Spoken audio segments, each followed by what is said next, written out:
যুক্তরাজ্যের নাগরিকত্ব বাতিলের সরকারের চরম ও গোপন ক্ষমতার কারণে বাংলাদেশি, পাকিস্তানি, ভারতীয় সহ দক্ষিণ এশীয় ও মুসলিম বংশোদ্ভূত লাখো মানুষ গুরুতর ঝুঁকিতে পড়তে পারেন এমন সতর্কতা দিয়েছে মানবাধিকার সংস্থাগুলো।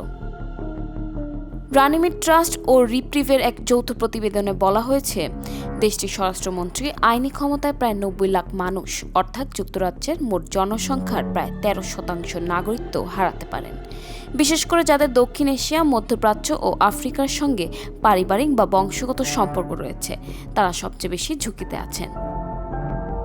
প্রতিবেদনে বলা হয়, বর্তমান আইনে সরকার মনে করলে কোনো ব্রিটিশ নাগরিকের নাগরিকত্ব বাতিল করতে পারে যদি তাকে অন্য কোনো দেশের নাগরিকত্ব পাওয়ার যোগ্য মনে করা হয়, এমনকি তিনি সেই দেশে কখনো বসবাস না করলেও এই সিদ্ধান্ত নেওয়া সম্ভব। অধিকার কর্মীদের মতে এই ব্যবস্থা মুসলিম সম্প্রদায়ের জন্য পদ্ধতিগত হুমকিতে পরিণত হয়েছে এবং এতে নাগরিকদের ক্ষেত্রে এক ধরনের বর্ণভিত্তিক বৈষম্য তৈরি হচ্ছে। রিপ্রিভের কর্মকর্তা মায়াফয়া বলেন, ভবিষ্যতে কর্তৃত্ববাদী সরকার এলে এই ক্ষমতার অপব্যবহারের আশঙ্কা আরও বাড়বে।